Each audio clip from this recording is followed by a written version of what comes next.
What is going on, people? It's the Witch Doctor, and I am so sorry that it's taken me so long to bring you the Kangaskhan solo run.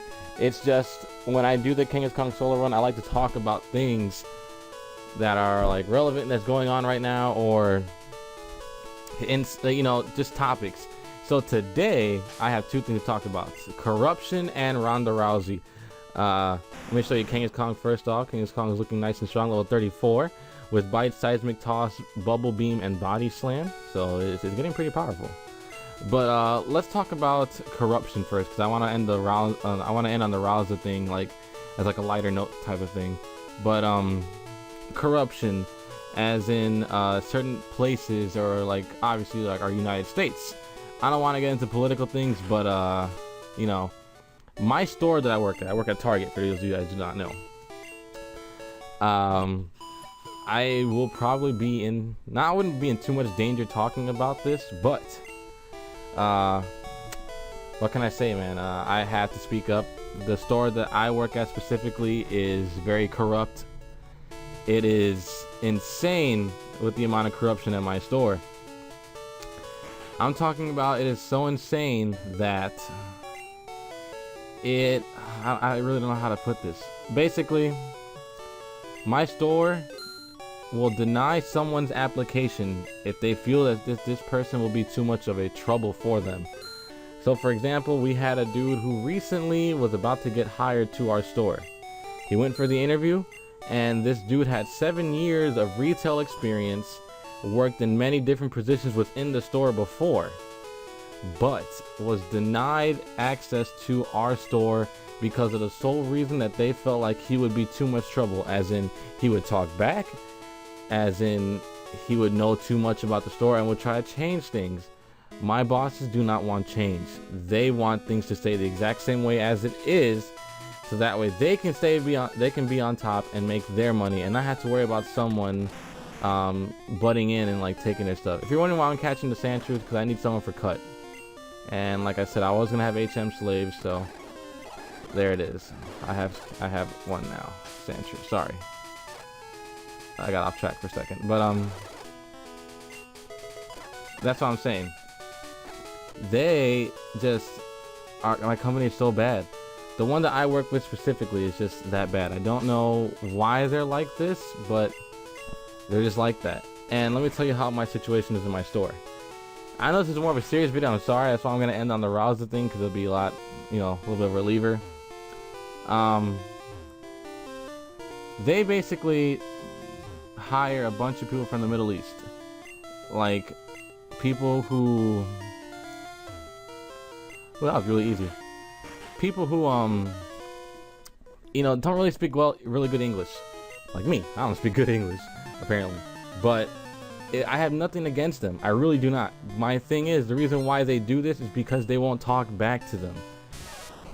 And that is actually something very smart on their end, which is sad to say, that they won't talk back to them, because there will be no resistance on, hey, can you stay later? Making them work more than they have to. That's the sad part.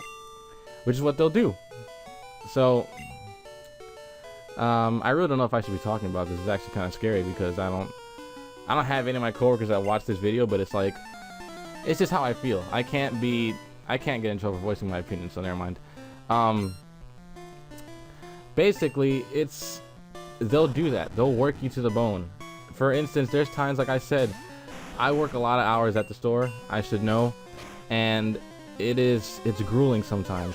Even though the position that I work with, that I was working in recently, was good with money, it was really good there, I still work in that position. Just right now there is no hours. That's the only downside to that position, that sometimes hours come and go, so I go back to different parts in the store. I just said a lot right now, but there's times where they want you to work 6 days straight, and it's like, I look at these guys like, are you insane? Like, one of my bosses, I went up to her, I had a cut on my arm and it was bleeding, and I told her, like, do you see this? This is blood. This is not oil. You do not see any electronics in my arm. I am a human being just like you. You cannot work me to the bone like you are doing right now, because I know this should be against some labor law, but the problem is Target does not have a union. So with that, it's really hard to really do do anything at that store without having some changes. But you know, like I said, I don't want to talk too much about it because I feel as if it's a little scary, to be honest, because I don't like talking about corporations, because obviously this is where I make my income. I don't rely on YouTube whatsoever. Like I said, none of the money I even make on YouTube I keep for myself. I donate almost all of it to shark charity. Oh, not even almost all of it, almost exactly all of it to shark charities. So it's like it's insane, because that's how I make my money. How I sustain myself is from that job. It's not from, I don't even need to heal. I think we can take on Lieutenant Surge like right away. Like, it's how I make my money. You know, that's how I support myself. I don't use my channel to support myself. You know, that's how I do it. And talking about them, I feel as if I'll probably get in trouble or found out, and then they'll fire me or some shit like that. But I do have a backup plan for another job, so it's fine. It's just that if I get this other job, it will be really hectic. It'll be at the airport with my dad, and he works a lot of hours, and I would be making very good money. But the problem with working at the airport, as much as it pains me to say, if it comes down to that, I would kind of have to stop my YouTube channel, because I'm not saying that I'm gonna be a quitter and give up. It's just the fact of I won't have time to be doing any of my videos. You see, like how I would love to be consistent on YouTube, guys, but it's just so hard because I come back so drained from work. Like I said, I work overnight, so overnight takes a lot more out of the body than working during the day. And not to mention, I'm doing a lot of physical labor too overnight. It's not just, you know, working at a register overnight. The store's not even open. We're just restocking the entire store basically. So it's like I have it's very grueling. It's painful sometimes, like lifting up boxes over and over again, and it wears out your back. I'm telling you, I'm 23 right now. Every time I walk out of that store, when I go in, I feel like I'm 46. Like, my age doubles. It's insane. Like, I don't know how to describe it, but it's just, that's how bad it can get. So now we gotta go through what, Rock Tunnel, I believe. Like I said, Rock Tunnel to me is boring, along with Mount Moon. So that might be an episode. I might just get to that point and skip it. I don't know. Comment down below if you want me to skip Rock Tunnel or not. To this episode, I want to get to at least get Flash. Yeah, I'm gonna need Flash. So I'm gonna go to Diglett Cave now. Did I go to Diglett Cave now? Yeah. That repels. I bought some. Well, a lot actually. I'm curious. Can we learn Thunderbolt?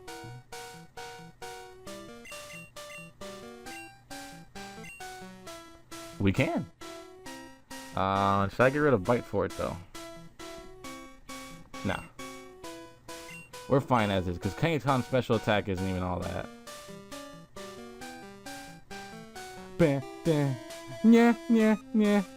Oh yeah, I also uploaded my Star Wolf vocal cover. I don't know if you guys have seen that, because I did my Strike Laser Claw before. That one was funny. Okay, so now on to I'm gonna stop talking about Target. But just know that my store is a corrupt place, and it's sad. Was I supposed to do something in order to get Flash though? Cause if I did, that'd be some super big ass buns.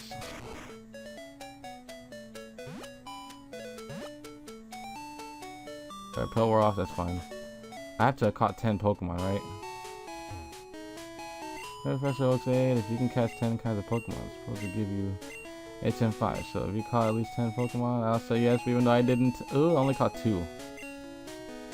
So I'm gonna pause the video and catch 10 Pokemon really fast.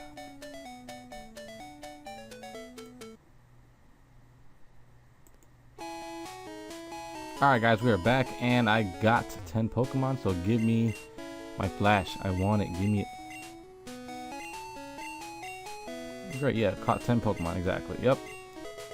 Now, do I need to catch more Pokemon to get something else more eventful? Because, I hope not.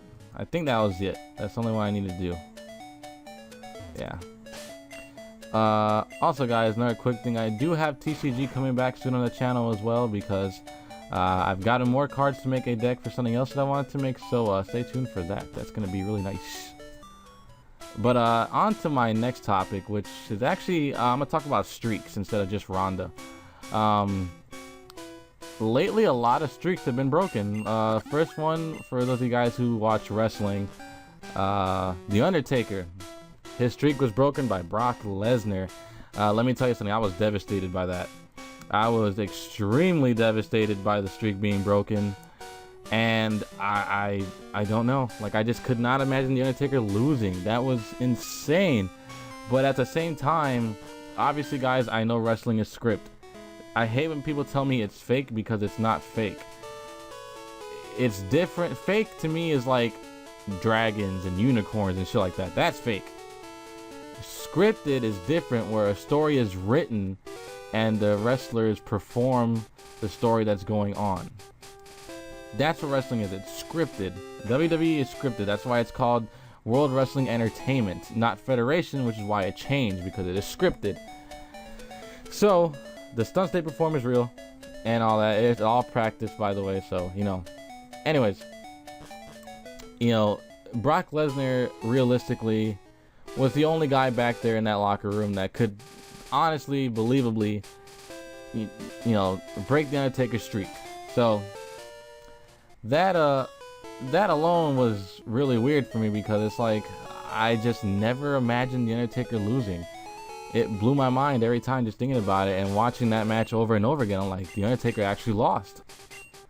So that's, I don't want to dwell too much on wrestling, because I will make a separate topic video on me just talking about wrestling.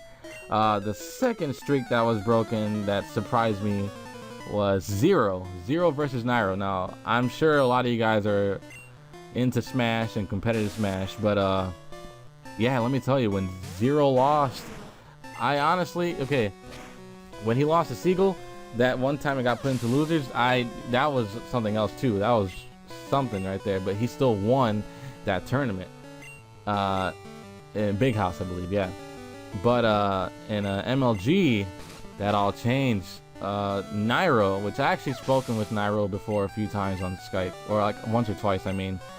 He's a really cool guy, and it's insane. Like, this guy was, to me, honestly, I'm not too big in the Smash scene. Like, I know enough to know the big name people. I don't know a lot of the little name people and stuff like that, but Nairo, to me, in my opinion, and to a lot of people's opinions too, was the only one capable of ending the streak. And at MLG, that is exactly what he did. He ended Zero's undefeated streak at a tournament, which was insane, guys. I was blown away. It's like, it was one of those things where, like, I didn't even think I would be around to see that, which turns out I was around to see Zero lose, which it still blows my mind to this day. Like, wow, it's another one like the Undertaker. Like, I actually saw Zero lost. Even that's something legit. It is something very legit. But I was still blown away. People, you don't understand. I was just there like, what? Man, that was insane. So Zero losing was something else. It was a great match too, by the way. There was just some points in the match though when, like, Nairo was dominating, and you know, the switch between Diddy Kong to Sheik was actually really good too, because it threw off Nairo for a little bit, and then when he went back into Sheik, it was throwing him off again because he was getting used to Diddy. So that was a really smart strategy on Zero's part, throwing off Nairo. But that was insane, guys. I don't know what to say about that. That was definitely some crazy shit there. Is there an item down there? I believe there is. What was I gonna say now? And the last one, which happened last night, that this video is going up. It happened last night. Ronda Rousey versus Holly. I think that's her name. Bro, let me tell you, I was in Target taking a shit, like on a bathroom break type of thing, and I'm just looking through Twitter, and I see Shizzy post a picture with Ronda on the floor with like the little Simba meme, which is probably gonna be on a thumbnail. Bro, I did not see that coming. That shit was insane. She lost in the second round too? Bro, that was a vicious kick too. People say that's a lucky kick. I guess I don't know what to agree or not. It just happened. Like, it didn't seem lucky. It seemed like a well-timed thing to do, and bro, Ronda was just rocked. And dude, I was just there like, bruh, no way that just happened. I didn't have to fight that guy, so I'm not gonna do it. I was like, no way. Like, she got her ass whooped. And oh man, I don't know what to say. Like, Ronda obviously was really cool. It seemed like she was getting cocky because I think she was talking some mad shit before. But man, dude, that was crazy. Oh man, I watched the full fight just a few minutes ago. I only saw the clip of where she was destroyed, and it was something else. I'm just sitting there with my head in my hand like, bruh, because I couldn't believe it, guys. Like, you know, obviously that's the realest fighting you can get to is UFC, and yeah, I'll give it to Ronda though. Like, I think Ronda would have won if she got her on the ground. Mega punch, I had that before. I'm not gonna learn it again because it can miss. But yeah, when she had her, if she would have got her on the ground, she probably would have won, because obviously, you know, the meme that goes around that Ronda can armbar anything. That was how did I miss bite? That's probably how, because fucking Sandrews. That she can armbar anything. So unless the to me, like, I was talking with Duncan earlier, and it only really counts if you beat them twice. So once the rematch comes along, then we'll see how that goes, because I'm pretty sure Ronda's gonna train really hard right now to see if she can get that back. But if Ali beats her in the rematch, that's when she's really beating Ronda. Like, she has the championship now. I'm not saying she didn't beat her now, but that's when we know for sure that she is the person that can take out Ronda. Because obviously Ronda has reigned dominant for a while in UFC, and it's like, we're thinking, it's like, it was more of, no one could step up to her, you know? No one was bringing their A game, and anyone that really tried, like, she just put them away. So it was insane skill on Ronda's part. But you know, her division was weak, and then this girl comes along and says, nah, I'm undefeated too. So guess what, she's still undefeated now. So that is insane. I need to catch a Voltorb to get Flash. But yeah, that would be it for today's video, guys. I am sorry again for taking so long to upload this solo run. I really am indeed sorry. So with that said, guys, please comment down below if you want me to skip Rock Tunnel or not. I will wait for that. And darkness.